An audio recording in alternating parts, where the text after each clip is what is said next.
Well, hello everybody. Good morning to everyone in Tallinn or elsewhere in Europe. Good afternoon or almost good evening to everyone joining us from Japan. I'm Tomas Jermalavičius. I'm a Head of Studies and Research Fellow at the International Center for Defense and Security here in snowy Tallinn. Very warm welcome to this already third webinar designed to exchange Estonian and Japanese perspectives on various topical issues and aspects of security, defense, and international affairs. The previous two events explored cybersecurity and also European economic ties with the Indo-Pacific.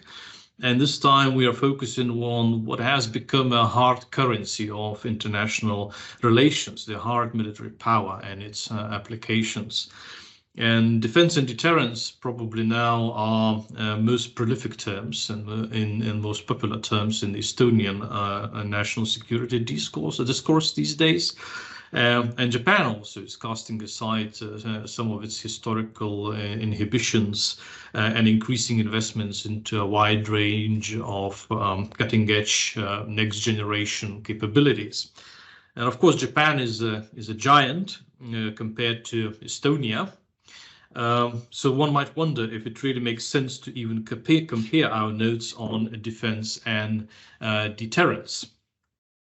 However, both countries live in a rather rough neighborhood of assertive and aggressive countries and share.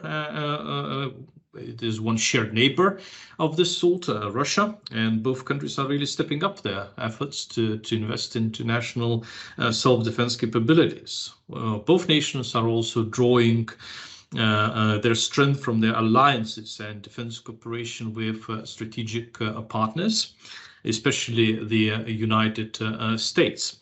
So how to continuously deliver deterrent effects upon the minds of those who threaten us? What mix of capabilities, what kind of messaging must be put together?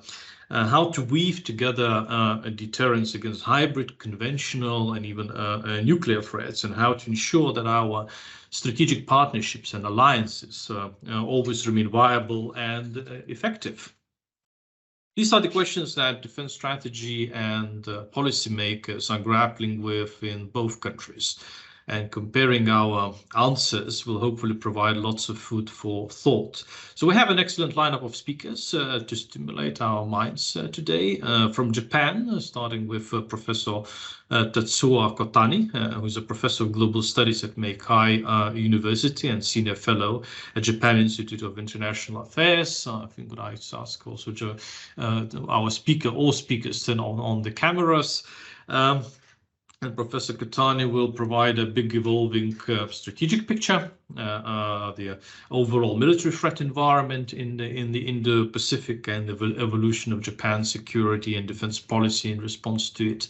Then a great pleasure to have Professor Yoko Iwama, who is the Director of Strategic Studies Program at National Graduate Institute for Policy Studies, who will discuss the impact of Russia's war against Ukraine on the security in the Indo-Pacific and lessons that this entails for Japan. Also from Japan, from Tokyo, Mr. Sugio Tagahashi, Head of Defense Policy Division at the National Institute for Defense Studies, our fellow think tank in Tokyo, whom I asked to outline more detailed contours of defense policy and posture of Japan, capability development priorities of Japan, the US role in strengthening defense and deterrence in the region.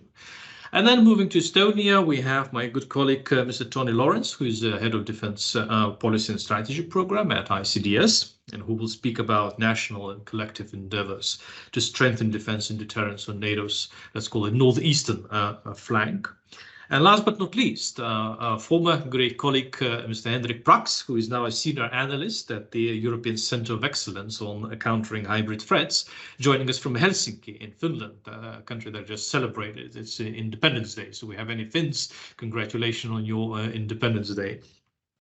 And Henrik will bring us into the gray zone to discuss the hybrid threats picture in the region in the context of the ongoing war. So each speaker will have up to 10 minutes, and we will follow their remarks with a discussion. Members or the audience will be asked to pose their questions through the chat, and I will curate and select the ones that seem to be most interesting and stimulating for our speakers. It's an on-the-record session, so we will post the record of this discussion on YouTube and share through the social media accounts of ICDS. So without any further ado, I would like to turn now to Professor Kotani-san and ask, so what military threats does Japan regard as most serious now, and how it addresses them? What changed in this big picture during the past few years, and what challenges Japan now faces in adapting its defense policy, defense posture to the new geopolitical realities? Professor, the floor is yours. Well, thanks, Tomas, for the kind introduction, and good evening or good morning to depending on where you are. So I'm going to discuss the broader picture of the security environment surrounding Japan, particularly in the Indo-Pacific. So first of all, Japan is surrounded by three hostile nuclear powers: China, North Korea, and Russia. And China and Russia, they also have advanced and massive naval and air capabilities. And plus, with China, we have bilateral issues, including the territorial dispute over the Senkaku Islands, and also we have a delimitation issue in the East China Sea. And more importantly, we have the Taiwan problem at this moment. And many people becoming more worried about the possible armed conflict across the Taiwan Strait. But in a larger sense, we have the US-China strategic competition, which has a regional as well as global impact. And I think the US-China relationship changed fundamentally during the Trump administration era, because the Trump administration concluded that the US traditional engagement policy with China failed. And instead, the Trump administration adopted the strategic competition approach. And the Biden administration basically succeeded the competitive approach from the Trump administration, although the Biden administration emphasizes the importance of responsible management of the competition. And the Chinese are very much angry about the US competitive approach. And Chinese still insist that the US-China should not seek confrontation, and US-China should seek more cooperation. But China is now calling for the national rejuvenation, the rejuvenation of Chinese nationals, or the Chinese dream. And Chinese behavior has become more assertive and even aggressive vis-à-vis the neighboring countries. And the Chinese military is now taking more unprofessional behaviors against the Americans and its allies military in the Western Pacific. And the Biden administration now regards China as the only rival which could challenge the existing international system.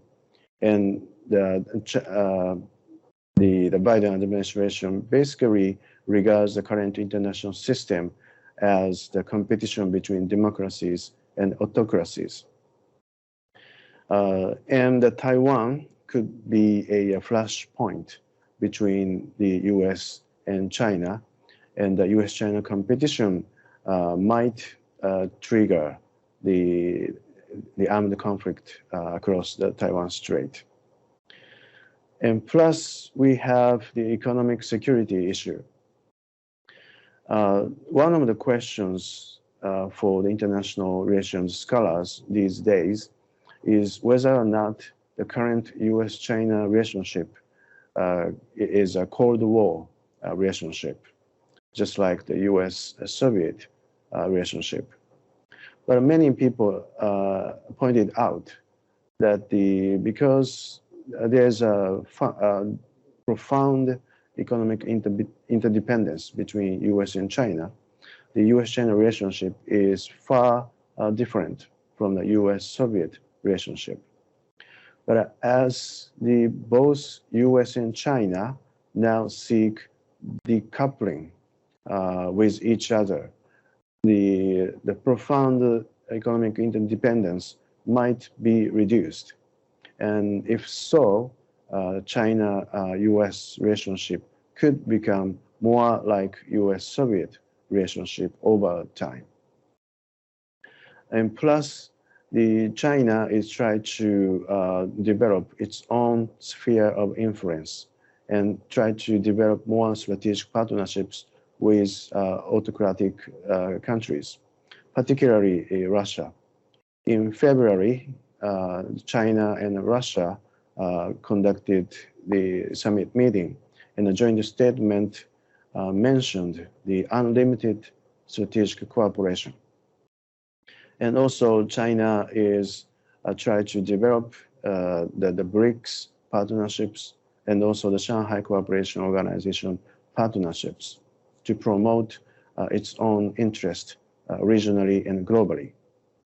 On the other hand, the United States is expanding its cooperation with other like-minded nations, including the Quad, US, Japan, Australia, India, and also the AUKUS, US, UK, Australia.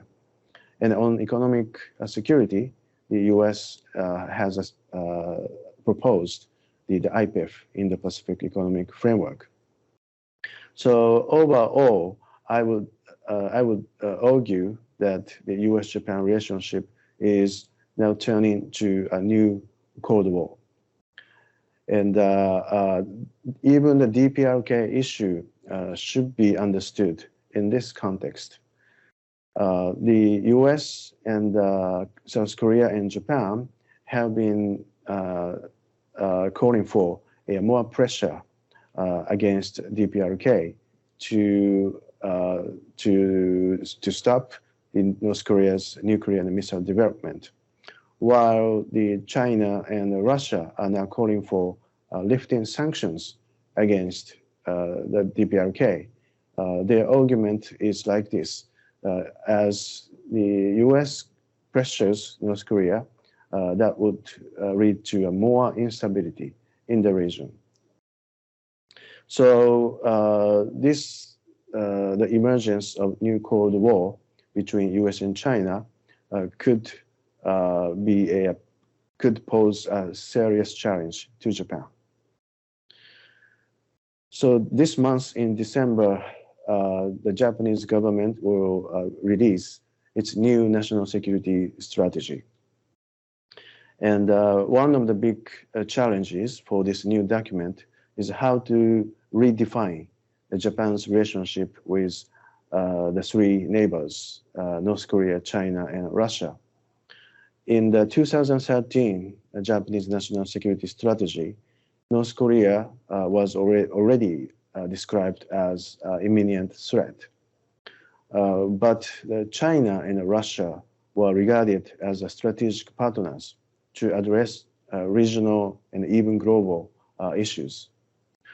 But I think in the upcoming document, North Korea will continue to be described as a threat, while Russia will be regarded as a big challenge to the rules-based international order.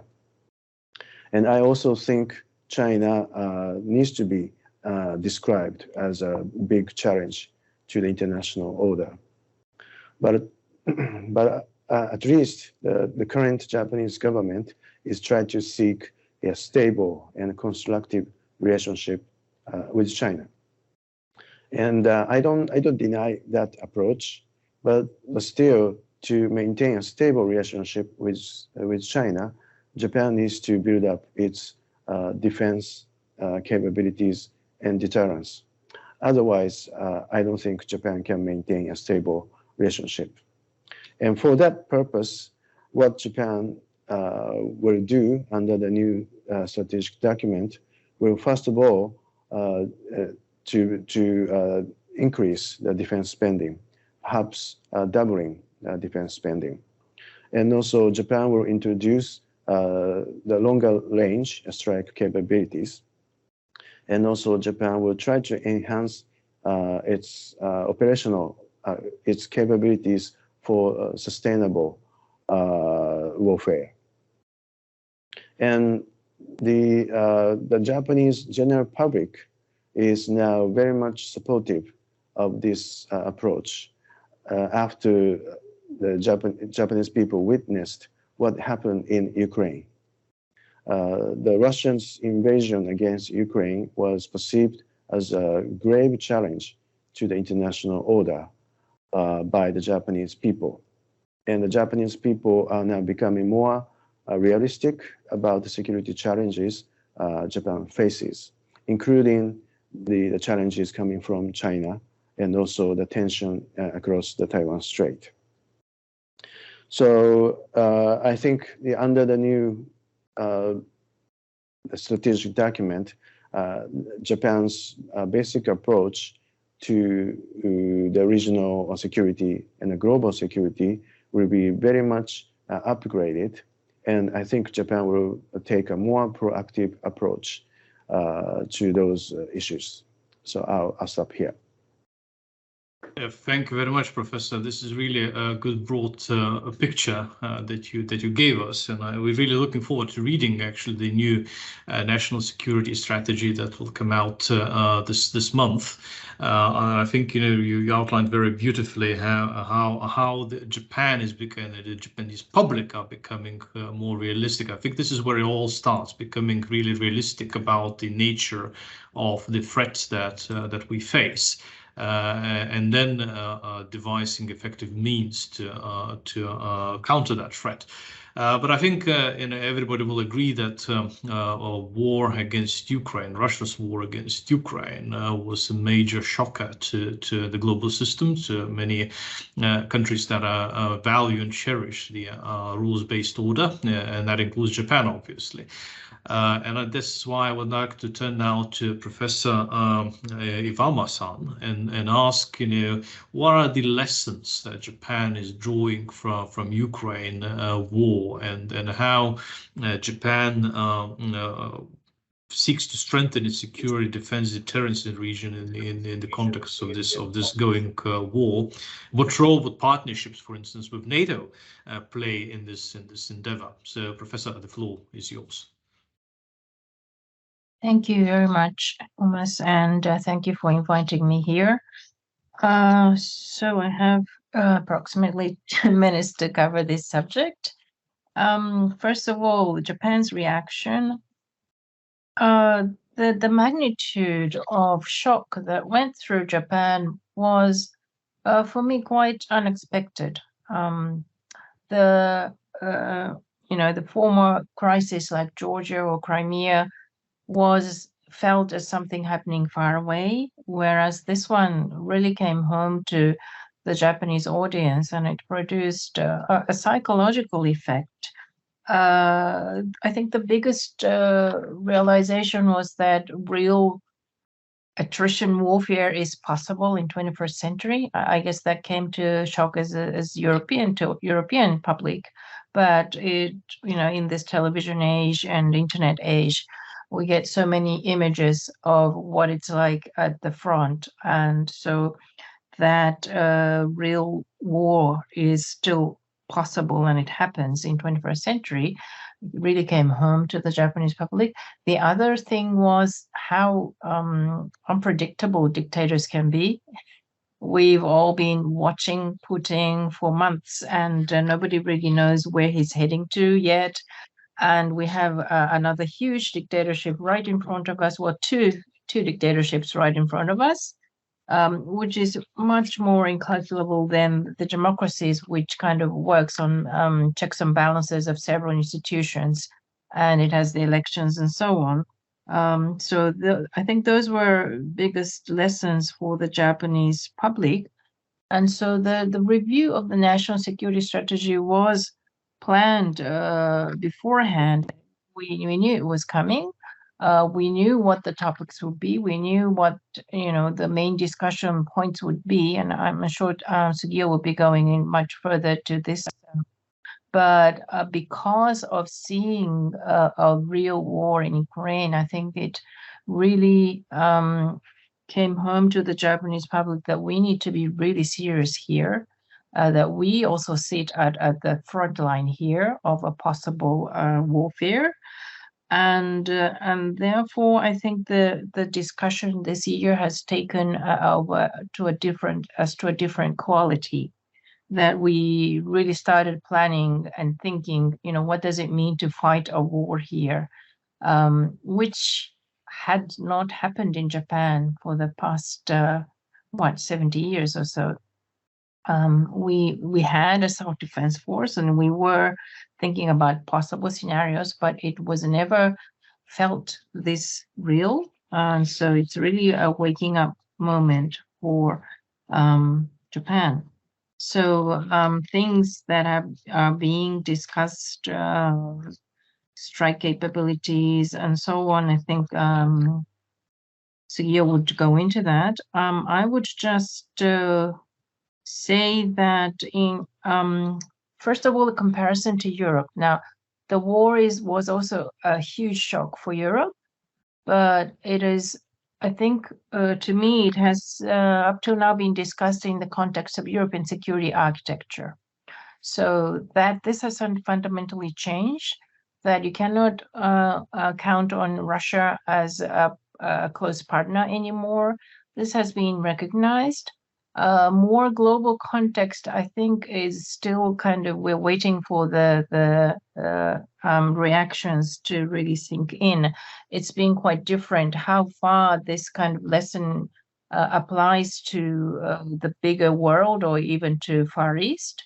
Whereas in Japan, the shock was immediately felt, well, if this is possible in Ukraine, then it is possible here in Asia. I think that was the reaction here, and it's kind of, there's still a difference in Europe and Asia. And I think the challenge is to somehow bringing these two worlds together.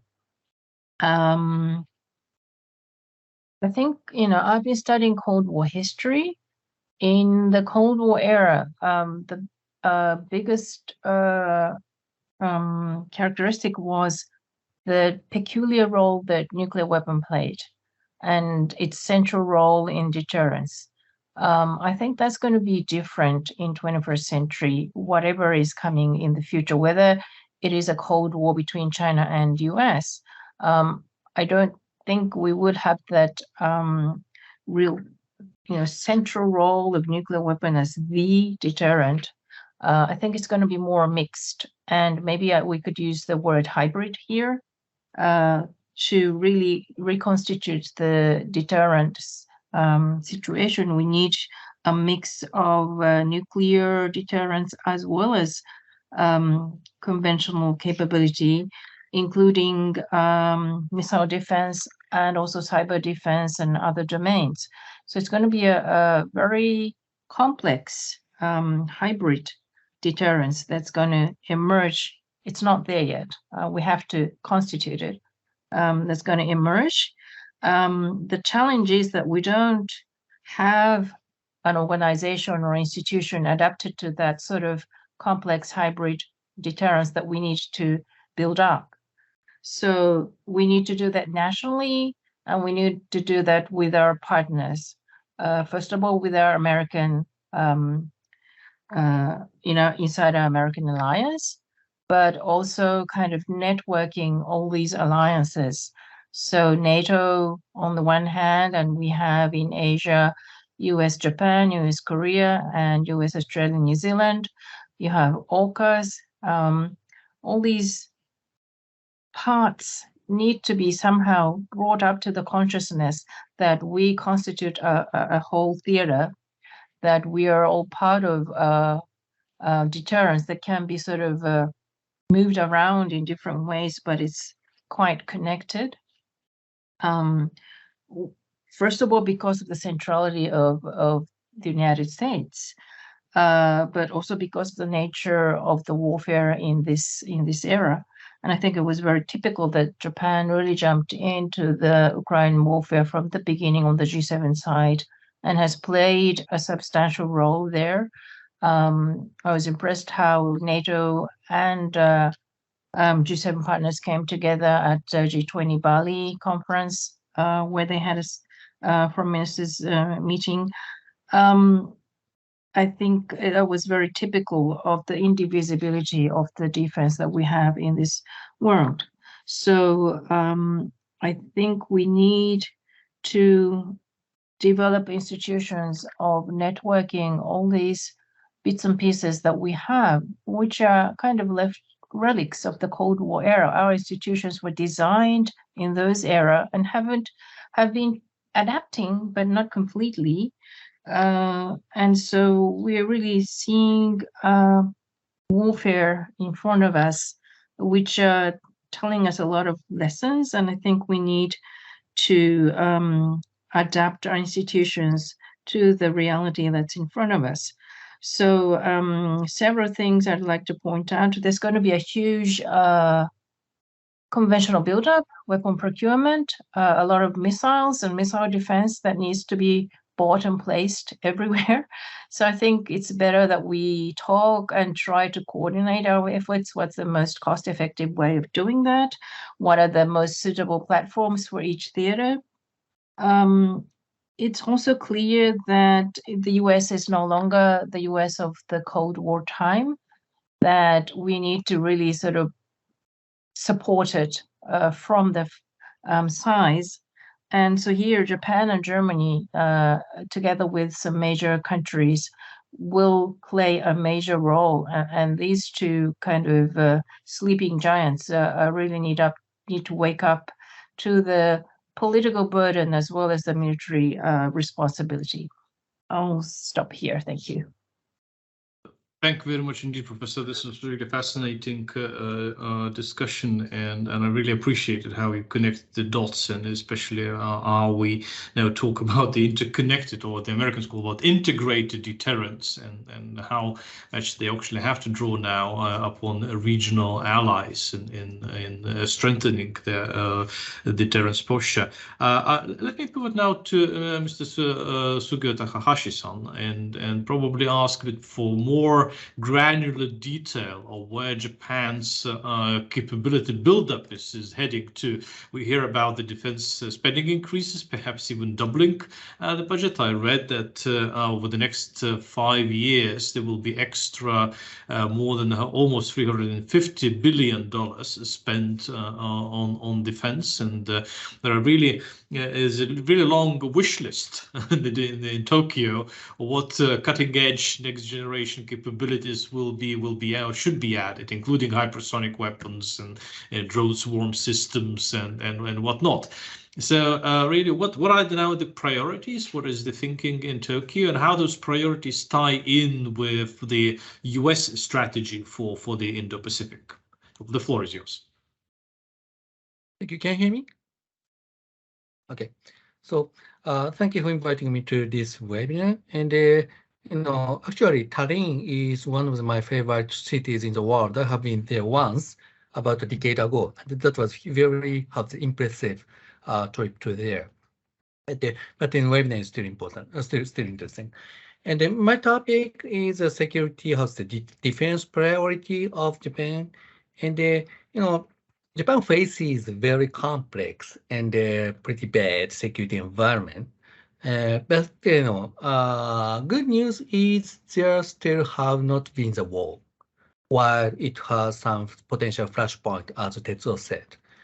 But bad news is, we have many threats. No, not necessarily many, but multiple significant threats.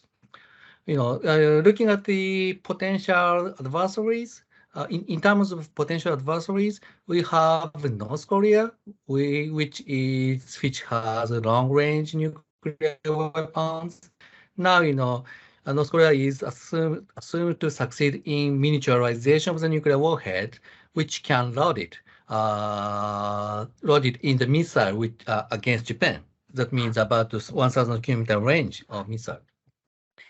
And the second, and you know, not just North Korea, we have China, which is now, you know, both economic and military giant in the region. And if you look at the spectrum of threat, that range is pretty big. It would start peacetime or sub-threshold gray zone in Eastern Sea or North Korean provocation, and high-end conventional conflict about Taiwan or Eastern Sea, and potential nuclear war in Korean Peninsula, and again relates to Taiwan. So in this sense, you know, the range of threat is actually that is full. So, and we have two potential adversaries. Under such kind of situation, the prioritization is pretty difficult, or rather impossible. And so in this, for this reason, Japan decided to increase the defense budget to twice to deal with these multiple threats. Of course, you know, prioritization is still matter for the GDP 2% defense budget, but it's literally impossible to retain effective, or you know, to retain capable defense posture with GDP 1% defense budget. This is the background of the current situation. And this summer, the Self-Defense Force / Ministry of Defense set 7 priorities for investment. Actually, 7 is too many for priorities. You know, I like 3 priorities, but 7 is too many. But thinking about the current situation, 7 is still the focused number. And the first one is standoff defense capability. Standoff defense capability is a kind of Japan original defense was, which means long range surface strike capabilities. Long range means it could launch a missile out of the air defense area of the potential adversaries, so which includes both surface ship and ground target, to keep the safety of the platforms, both regardless of air platform or maritime platform. So the second one is IAMD, against missile threat. The third priority is unmanned capabilities. And the fourth one is cross-domain. Fifth one is C3, command, control, and communication modernization. And the sixth one is strategic mobility. And actually, Japan is pretty, how to say, large country considering the island area. So, you know, including island area, the Japanese area is almost the same. I think that would be bigger than the half of Europe. So we need to have maritime and air strategic mobility to, especially to defend our island areas. Seventh one is sustainability / resiliency. Sustainability is a very big challenge for Japan, considering the sustained gray zone challenge from North Korea and China. So actually, it has undermined Japanese self-defense forces capabilities, and so investment to fulfill the gap in sustainability is also very important. So this 7, as I said, 7 is very big number for defense investment, but it is very difficult to eliminate either of them, considering the current situation. Everything is important, but still, I can pick some of the priorities for investment. I would say 3. The first one is readiness issues, which relates to sustainability or which relates to gray zone. And you know, compared to 20 years ago, Japanese number of fighter scramble, Japanese fighters number of scramble air patrol is skyrocketed. Actually, the number of scramble fighter patrol in last year, 2021, was about 6 times as large as 2000. So the number of 2000. And you know, because of the North Korean missile threat, Aegis vessels are on the alert mission in 24 hours, 7 days in Sea of Japan. And some of the ground-based BMD system, PAC-3, also have is engaging the alert mission in 24 hours, 7 days. Just 100 meters from my office, the PAC-3 launcher is deployed. So I can say NEEDS is the most well-protected think tank in the world from ballistic missile threat, but that is at the expense of self-defense force readiness. So, so that kind of operation continued more than 10 years, which didn't exist again 10 years ago, 20 years ago. And also, maritime self-defense force and the air self-defense force conducted persistent ISR missions and some kind of presence patrol mission in Eastern Sea, again, since 2010. So this kind of mission didn't exist 20 years ago. So now up-tempo for SDF is terribly challenging, while the defense budget has not been increased for past decades. So that means SDF had a very, very serious challenge for readiness. They needed to conduct a cannibalization at the expense of some of the platforms. And so we need to bounce it back to the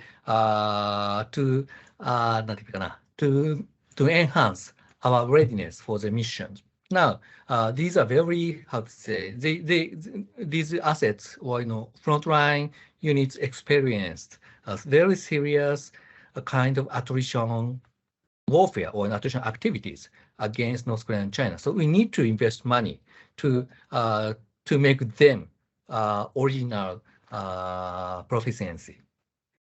And the second capability, the second priority would be the missile, counter-missile, including a counter-strike capabilities. Counter-strike capability is a so-called strike capabilities that is against missile threat from North Korea and China.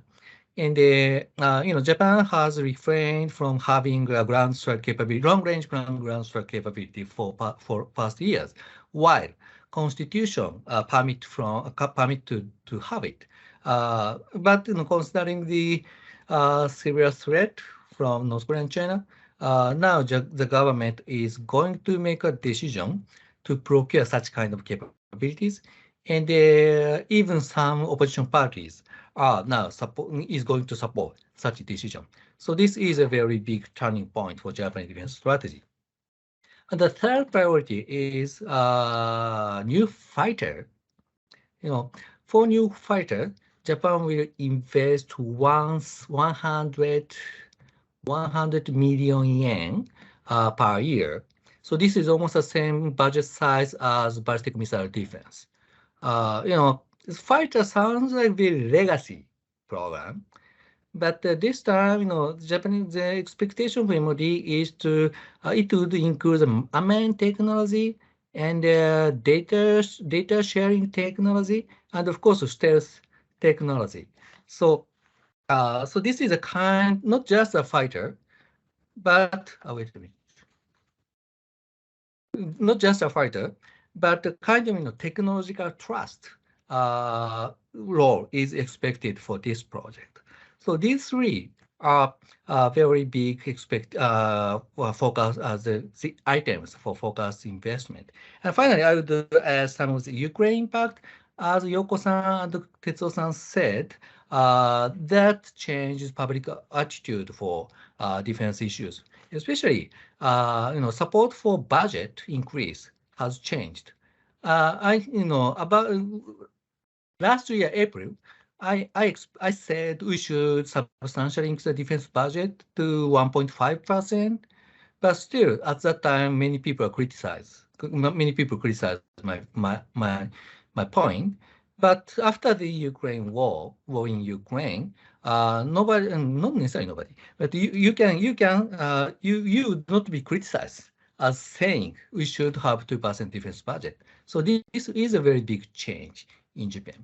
And the counter-strike capability, ground strike capability is no longer taboo. This is also the indirect impact from the Russia-Ukraine war.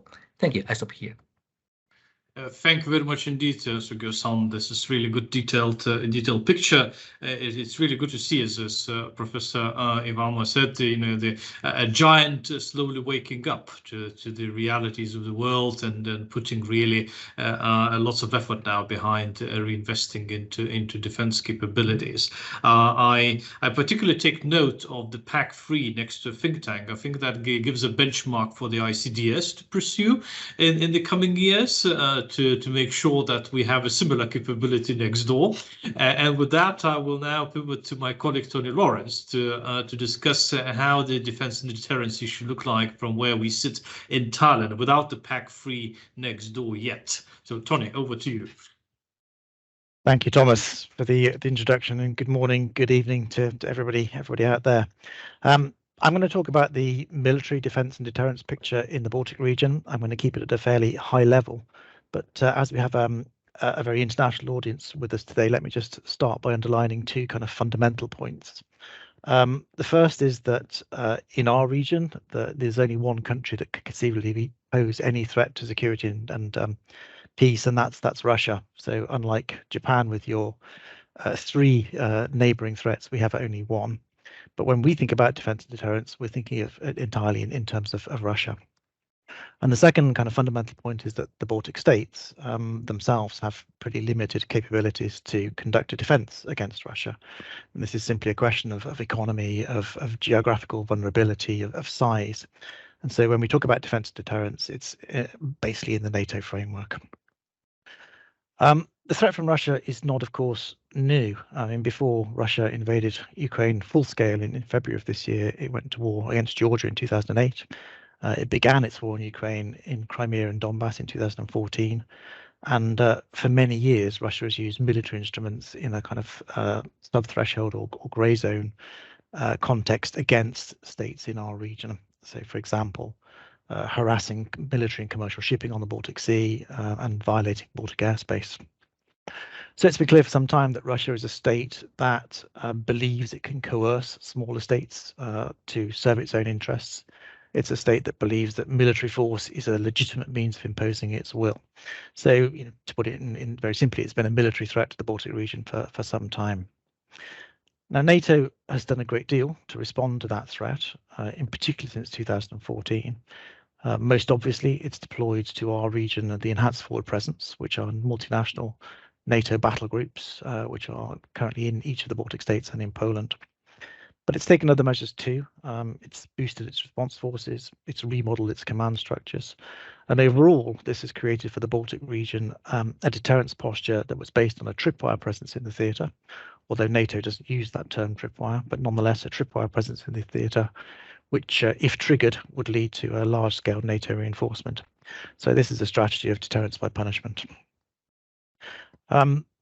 Even so, after Russia's aggression in 2014, allies to NATO's west have continued to take the threat less seriously than have allies to NATO's east.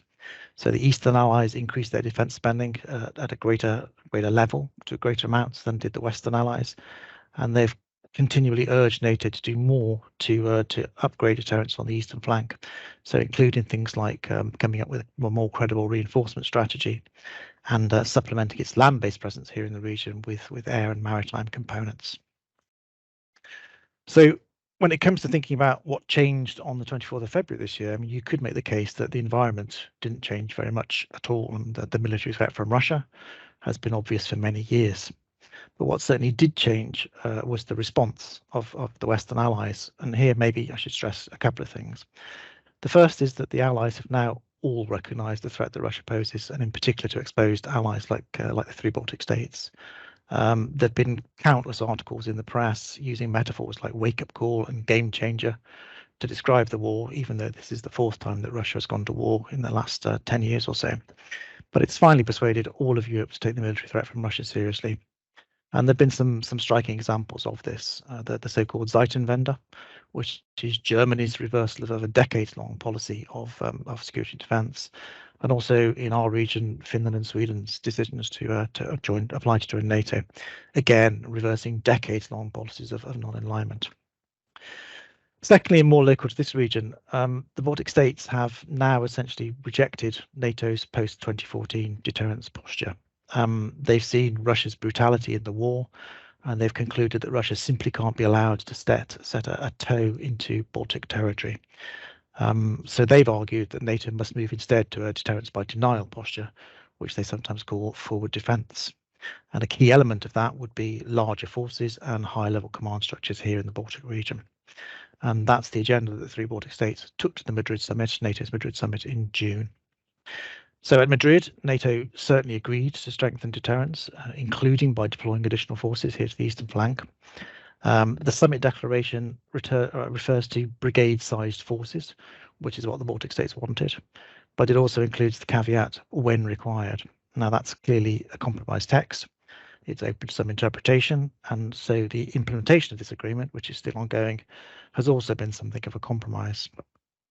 The Baltic states have committed to developing division-sized command structures or divisional command structures here in the Baltic region, and they've looked to NATO. In practical terms, they've looked to the framework nations that lead the enhanced forward presence battle groups to provide combat brigades. Those are aspirations that haven't been fully met. Just to take the case of Estonia as an example, the UK, which is the framework nation for the enhanced forward presence battle group here, did deploy an additional battle group this spring after Russia's full-scale invasion. That effectively doubled its presence here in Estonia.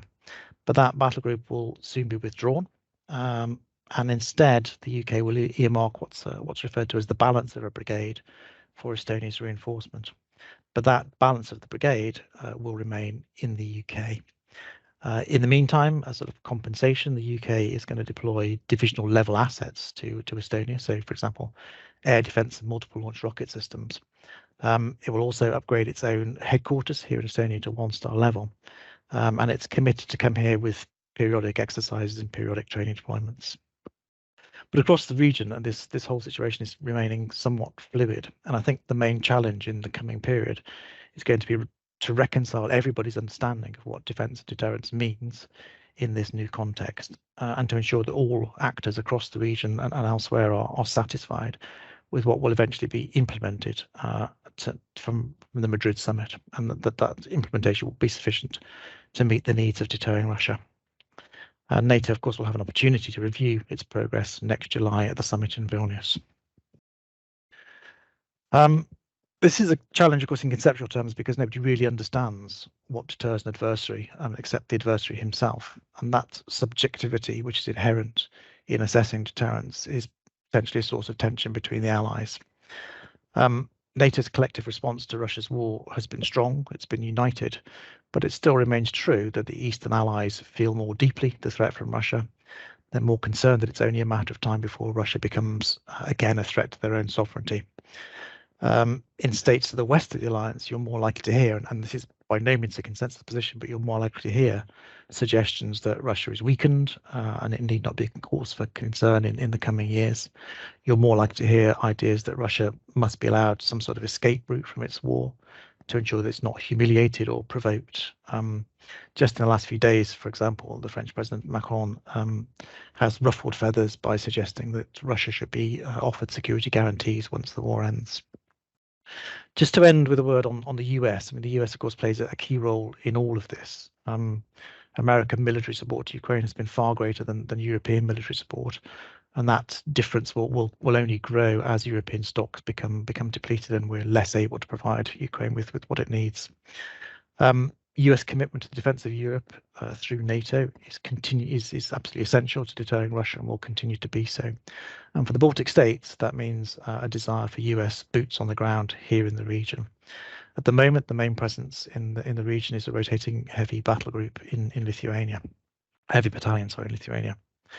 And I don't think that's going to change. One of the features of NATO deterrence posture in the region is that it depends very heavily on bilateral relations between framework nations and host nations. So that's the UK for Estonia, Canada for Latvia, Germany for Lithuania. And the three states have put a lot of effort into growing and developing those relationships. They become much stronger. And as a result, perhaps of that, we've seen a little less competition amongst the Baltic states for American attention in the region. But still, we shouldn't doubt the value attached to the US military presence as a key component of deterrence here. Thomas, I'll finish with that point. Thank you very much indeed, Tony, for a great comprehensive overview of the challenges and uncertainties we face. And I could have started drawing some points how similar in certain ways we're to Japan. Despite the billions of difference in defense spending, we still we need to rely on bilateral relations with partners, strategic partners, with the United States, and we also aim even maybe with different ways for rather similar mix of capabilities to support our security, just that we expect some of that mix to be brought in by the allies, while Japan is probably capable and willing to acquire them themselves. But I think one of the key points, takeaways, is that how much of the wake-up call to our allies this has been, the attack on Ukraine on 24th of February. But anyway, I think we agree that this hybrid threats picture and how to deter the sub-threshold challenges to our security, that was already mentioned a few times by our Japanese speakers.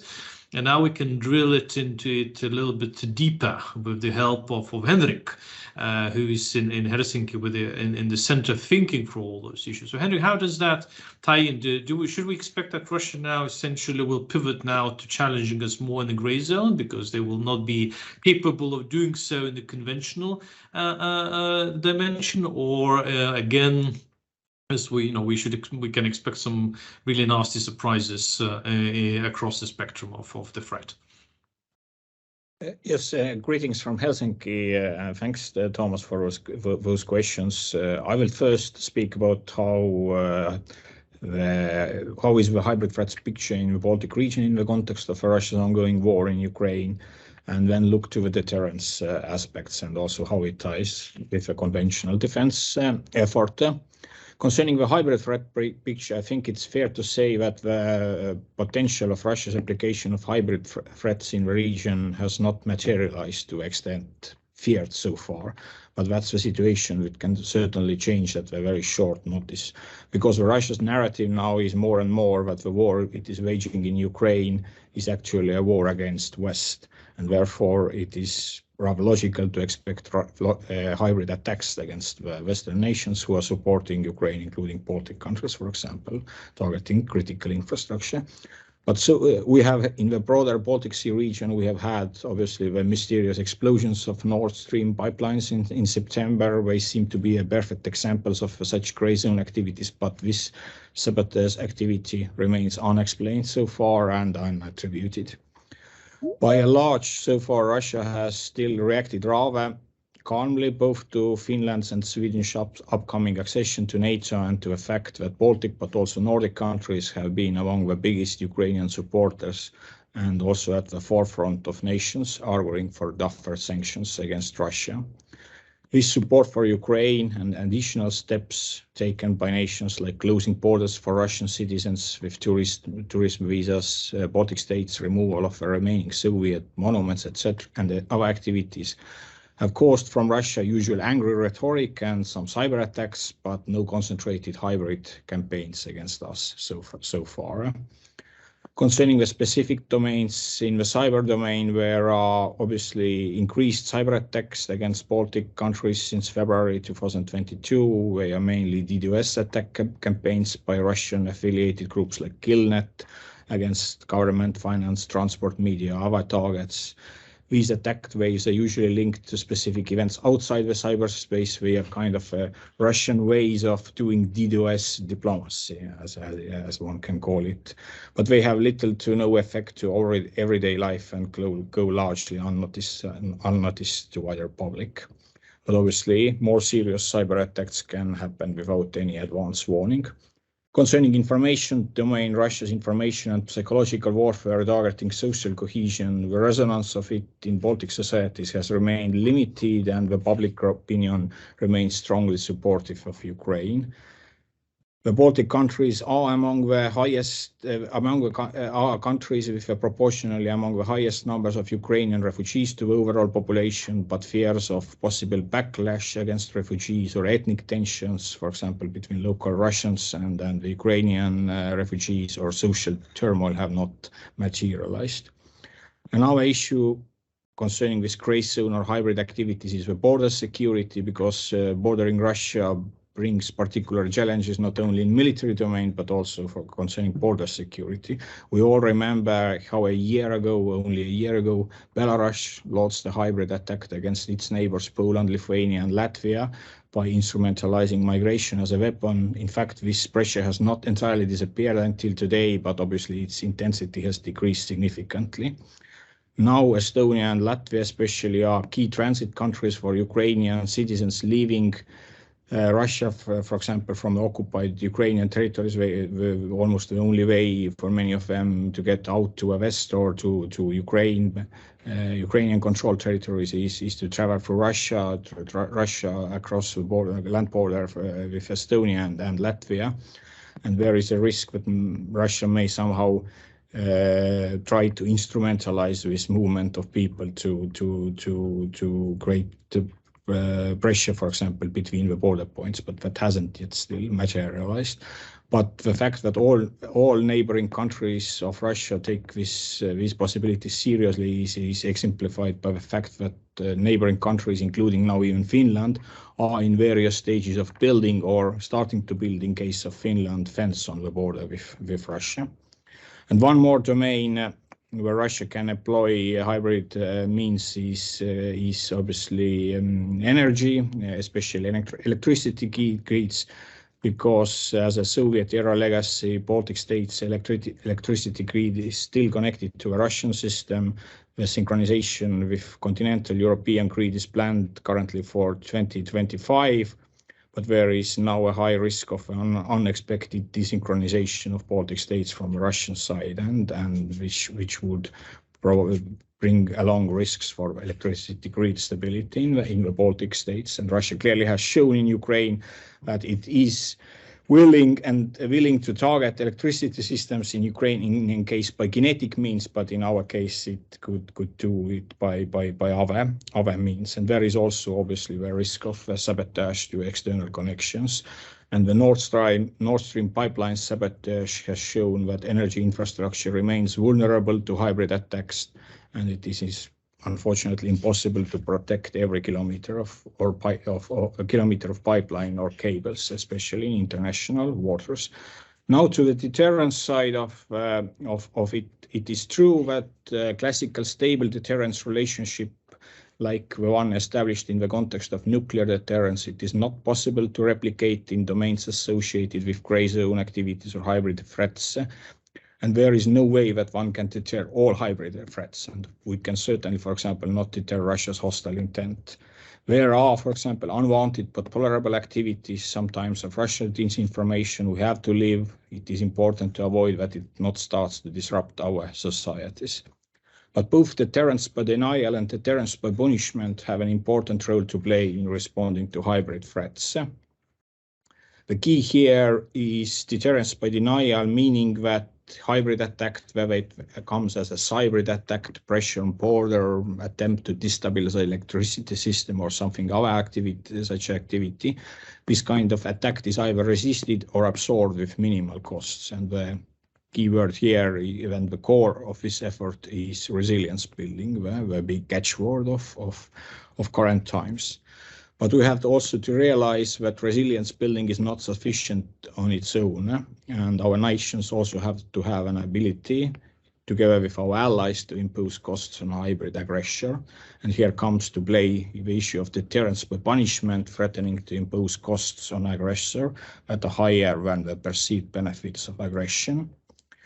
And that's in a case in case of hybrid activities, it's easier said than done. I mean, obviously NATO has declared that an hybrid attack can be a reason for declaring Article 5 situation, but it is hard to see how a non-traditional attack would bring, for example, a military response unless it has really catastrophic consequences, catastrophic loss of lives. The sanctions are preferred Western way of response of a kind of a punishment, but they are slow to work and have their limitations, as we currently, unfortunately, see currently also with Russians, with sanctions targeted at Russia. Cyber domain remains another possible place of answer. It is no more taboo to speak also among the Western nations about offensive cyber capabilities. In some strategies to deter hybrid activity should aim to mitigate low-level hostile activities by denying or minimizing their negative effect while simultaneously aiming at fully dissuading hostile actors from high-level hybrid activities, which could potentially cause catastrophic damages. And finally, how does it link with a conventional military defense? We need no reminder that hard power always remains a key element in Russian toolbox, and obviously the war in Ukraine is the clearest reminder of that. Non-military means are an addition, not replacement of military means, and the use of military intimidation is also part of Russian tactics, part of Russia's psychological warfare against other nations. So conventional defense has a key role in ensuring that the hybrid conflict will not become a hot conventional war. And also, if Russia understands that it is unlikely to achieve its ultimate aims against targeted countries by military power because of a strong conventional posture on the other side, this understanding should also hopefully at least deter Russia from using its full toolbox of hybrid tools against them, because it would not result in the desired end result for Russia. So with that, I would conclude my initial remarks. Thank you very much, Henrik. Really for a comprehensive picture. And the hybrid complexity, if you like, is high, and the deterrence challenges are indeed very, very serious here. And I think one of the aspects we probably need to discuss at some point is how we're trying to construct also this whole of society in a broad-based defense and secure, comprehensive security to ensure that we are seamlessly able to cope with the threats posed by Russia across the full spectrum.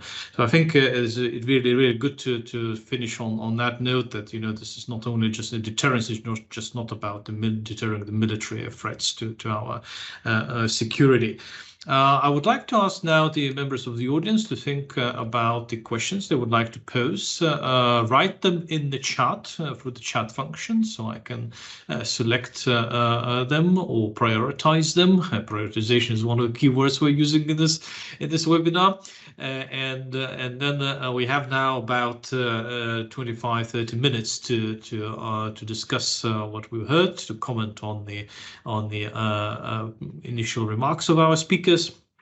And while I'm waiting for the audience to formulate their questions, I think I'll start by asking, reverting back to Tetsuo-san and the broad picture of things. And I was rather intrigued to see how perhaps, at least you correct me if I'm wrong, that the expectation is that the new national security strategy, Japan will still not will not refer to China as adversary. Rather, there's a strategic challenge and to deal with, but not necessarily as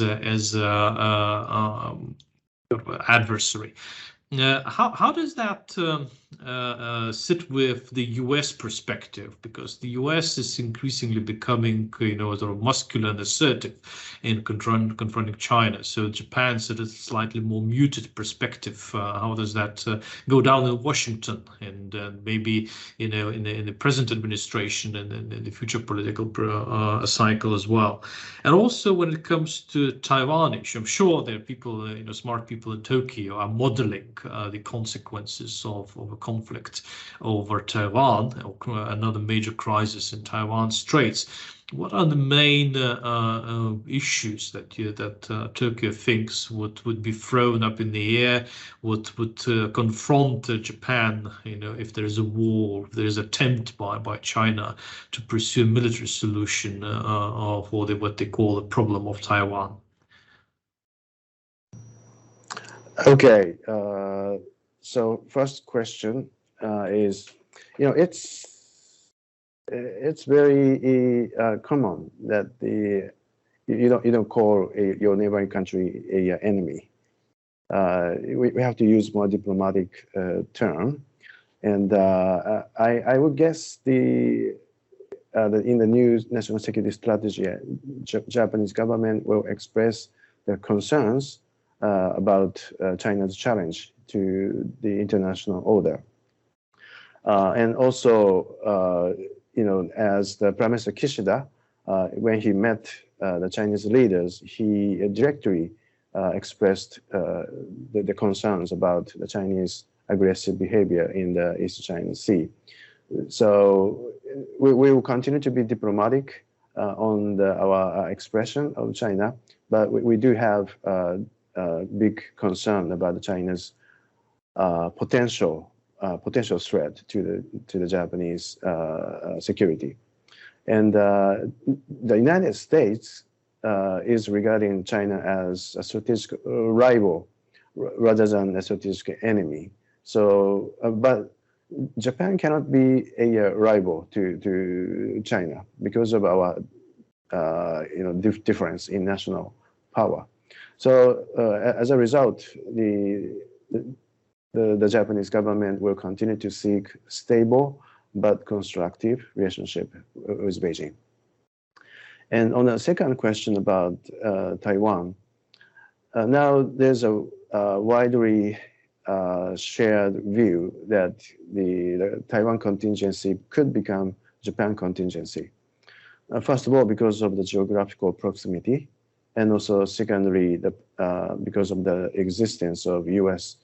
Bases in Japan, and also from purely a military perspective, if you are a PLA general, you would have to strike the U.S. bases in Japan and also in the theater first to prevent, to make sure to prevent the U.S. military intervention. So there's a now a wide recognition that we have to prepare such a scenario, and China, over the past 2 decades, China has built up the necessary military capabilities to unify China if necessary, while Japan and the United States didn't do a sufficient investment into our strategic and conventional capabilities. But unless we change our course and try to fill the gap, particularly in the conventional realm, that could invite actually the China's adventurous decision to invade Taiwan. So Japan, with the United States and its like-minded nations, we are trying to finally strengthen our deterrence and response capabilities. But that not necessarily mean the threat is imminent. Absolutely. Yeah. So to prevent the conflict, we have to do necessary investment. But I have a question from one of my colleagues here in ICDS, which I would direct you again to Tetsuo-san, because it sort of dovetails on what you just said. So what kind of in Tokyo's thinking, what kind of effect would Taiwan's potential occupation by China have on Japan's security environment, including economic security that you mentioned in your initial remarks and so on? How would that change the threat picture for Japan? Well, if Taiwan becomes part of China physically, Taiwan could become, from a military perspective, Taiwan could become an unsinkable aircraft carrier for the PLA. That could pose a direct threat against the Japanese southwestern island chain and also the Japanese main islands. This is a huge, serious situation. And also on economically, because if there's a military conflict across the Taiwan Strait, it will become much more difficult for Japan to keep economic relationship with China. And the Japanese companies are becoming very much worried about the possible Taiwan contingency scenario. And Japanese business is now thinking about how to diversify their investment in the markets. And they are very much recognizing the China risk. So possible Taiwan contingency could totally change the Japanese economic strategy. Thank you so much. Let me pivot a little bit to the nuclear dimension here, and I'll turn now to Professor Iwama on that, because you've done some serious research on nuclear and nuclear arms control. And what lessons now is Japan learning when it comes to nuclear matters, from Ukraine war? I think, Sweden and Finland obviously drew a conclusion that being outside NATO and US extended, nuclear deterrence guarantees doesn't work. You can see what Russians can do to deter US and NATO and the West from direct intervention in the conflict by threatening nuclear use. How does that look like from Japan? Because obviously, you have the North Korea problem, potentially China problem, both for nuclear powers, Russia problem, and of course you would have to fall back on the nuclear deterrence and an extended deterrence from the US in the event of a conflict. But some even speculated that perhaps Japan, which has the competence, has technological base, and so on, might at some point even decide to pursue a nuclear weapons by itself if it does not fully trust the extended deterrence by the US. So how does it look at from your side? Right. Thank you for the question. So 2022 was in multiple ways a wake-up call for Japan, and nuclear issue was definitely one. I don't think Japan had ever in the past seriously thought about possible use of nuclear weapons. And that really was put forward on the table by Vladimir Putin. So I think it came really as a shock to Japan, and the reaction has been varied. I think we are still in the process of really working this out psychologically. What does it mean to live in a world where the use of tactical nuclear weapon is a real possibility? And we do have countries in a very close vicinity that has this capability of delivering various sized nuclear weapons to our territory.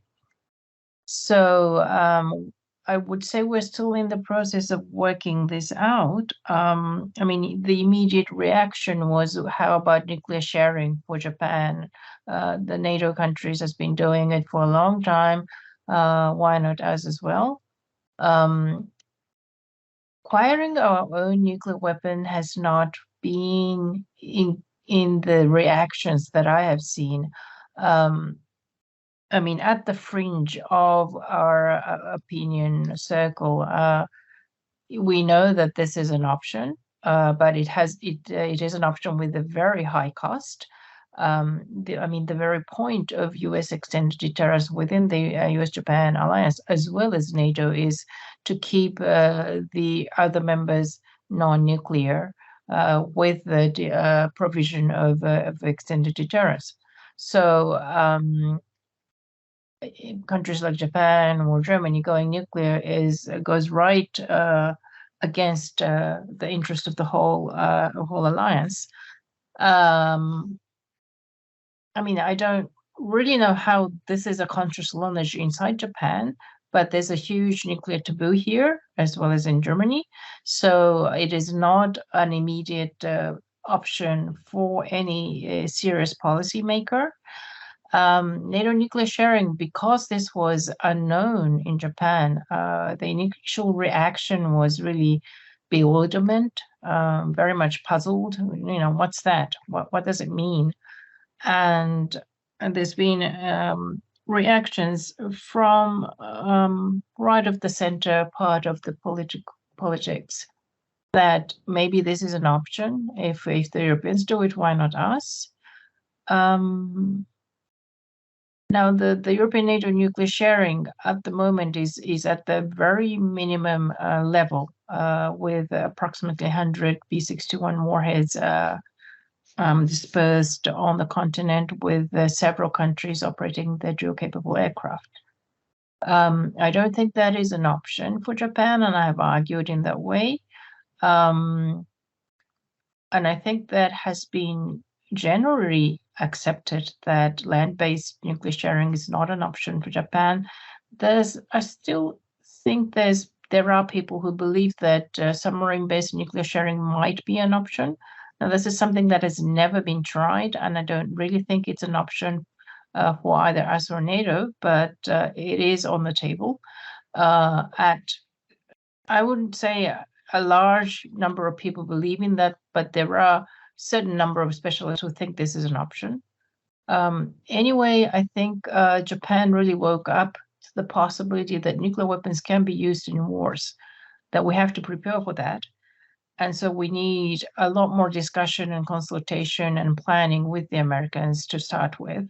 So I think this is where we are at the moment. Yeah, thank you very much. It's a very interesting answer. Very interesting to hear how this is playing out in Tokyo. I have a couple of questions which I'll try to direct now to Sugio-san. Welcome back after your battery issue. One is basically from Tony regarding when Germany was mentioned and Zeitenwende that they are undergoing, and there is a lot of criticism that Germany is not moving fast enough in ramping up defense spending and reinvesting into defense.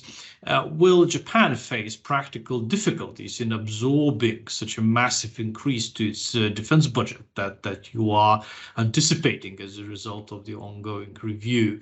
And perhaps also to you, similarly to you, a question, and you mentioned in your talk about the fighter jet program. I understand it will be shared. There are discussions now that the UK and Italy will join that program. To what extent, the cooperative approaches, including, for instance, maybe with Estonia in certain capability areas, are important to Japan in its reinvestment into military capabilities? I think we have a frozen. Yes. Mm-hmm. Okay. No, about the first question, that's a very big headache. At least the money to improve the readiness will be, will be spent. No, there's a huge requirement. But considering this kind of substantial increase of defense budget means we need to increase we need to increase the force structure itself. So the new strategy or new thought of force planning construct would be necessary.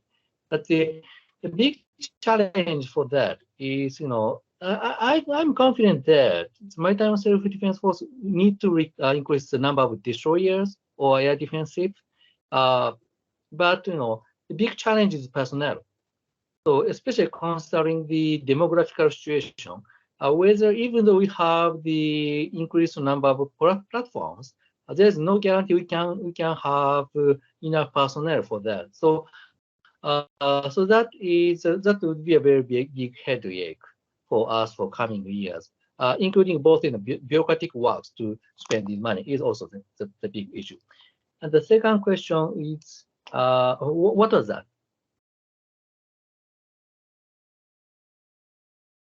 sorry, I forgot the second one. Yep. Are you muted, Thomas?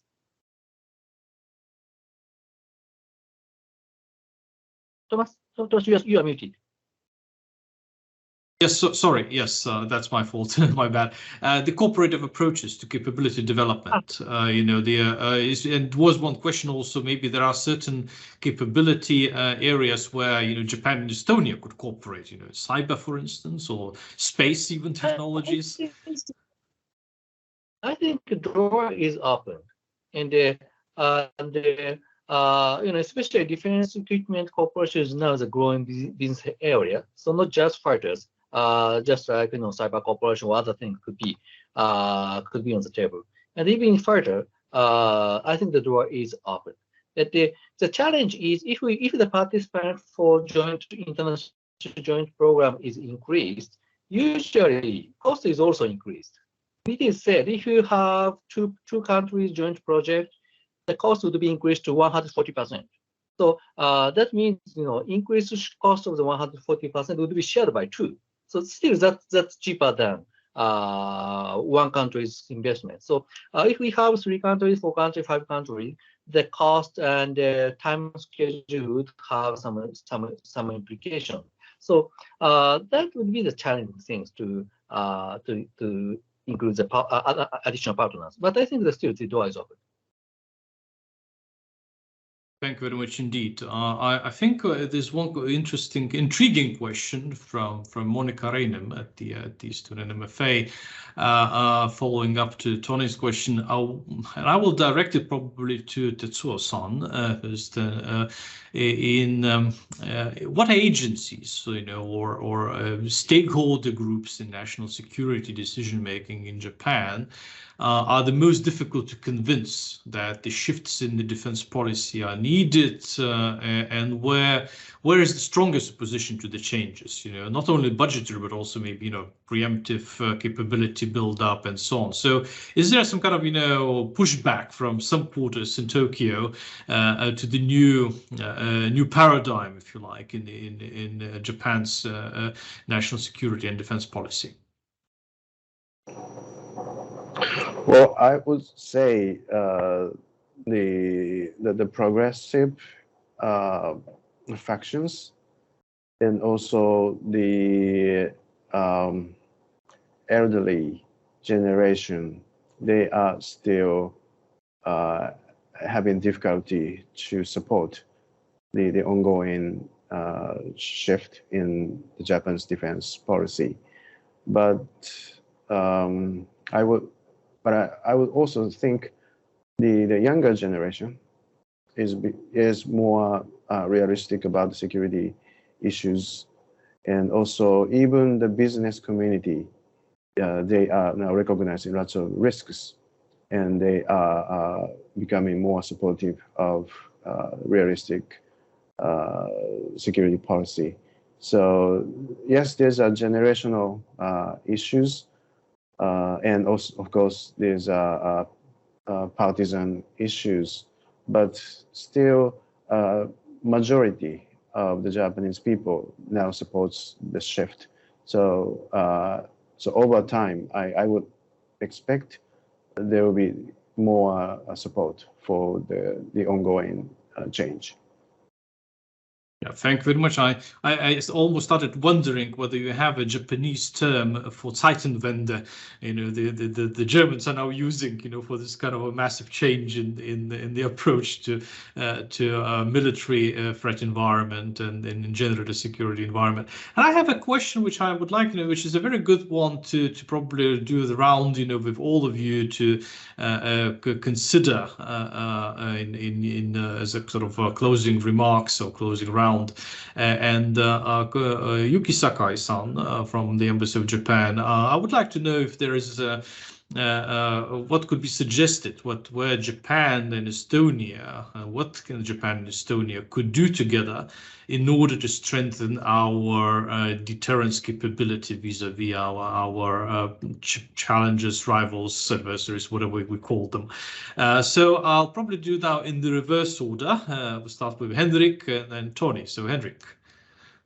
Yes, thanks for a question.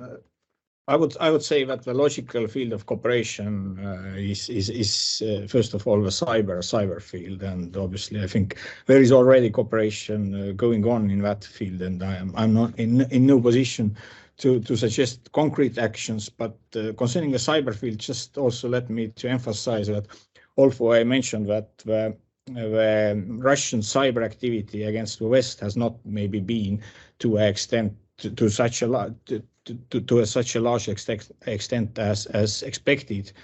It is true that there is a lot of Russian cyber activity in Ukraine itself, accompanying the military attacks. It has not been so successful. It hasn't achieved strategic effects, but mainly because of Ukrainian great cyber defense capabilities and also assistance Ukraine has been getting from its allies. But that doesn't mean that in case of country with lesser cyber defense capabilities, Russia would not have been successful with its cyber tools. So cyber field is obviously an obvious field of cooperation among all similar thinking nations, including Estonia and Japan. Yes, thank you, Henrik. Tony, what are your thoughts on that? Let me just limit my remarks to practical defence cooperation, and I'm going to be a little bit sceptical here because I know this is not the kind of thing that you necessarily want to hear in a UK-Estonia seminar, but in any case, when it comes to practical defence cooperation, I mean, the evidence is that it works best when nations are geographically proximate, when they're of similar size, similar defense budgets, they share the same kind of threat perceptions and so on and so forth. And even then it's difficult. The EDA produced a report a couple of weeks ago. The EDA has a guideline of something like 35% of defense procurement activities should be carried out in cooperation with other European allies. The European nations manage 17%. So we're, even amongst Europe, we're only sort of halfway to where we need to be. That said, however, I mean, one of the things I said in my introductory remarks was that there is a challenge in determining what defence and deterrence actually do mean in the current environment in which we now face ourselves. And there, I think there's a huge amount of scope for sharing of perspectives and discussing of ideas. So I would say that's certainly an avenue that UK and Estonia could pursue together. Well, the practical side is perhaps a little less kind of beneficial. Thank you. So, thank you, Tony. I will now turn to Sugio-san, and you already mentioned quite a few areas of cooperation, but are you in agreement with Tony that we need to really be geographically proximate to step up our cooperation, because that would really throw out of the window a lot of what Japan is doing with the US, with the United Kingdom now, and so on. So what could we do, between Estonia and Japan? Can you hear me? Yes. Okay, so one thing is how to say trans-regional, beyond regional cooperation is usually a typical case ever, of course. And at the same time, now we should realize the two region security, the European security and Asian security is indivisible, especially considering one big common neighbors. So if Japan, how to say, increase the commitment or some of the activities in European securities, I think we can find more rooms for military-to-military cooperation. I don't know that is realistic, but how to say, now we are facing the same threat. I mean, that means the challenges to the status quo. So potentially military-to-military cooperation could be on the table in the future. So I think we should not exclude that possibility. Excellent point. Thank you very much indeed. Professor Iwama, how does it look from your side? You studied a lot of NATO also issues and how NATO cooperates. Maybe there's more potential to cooperate through NATO framework between Estonia and Japan.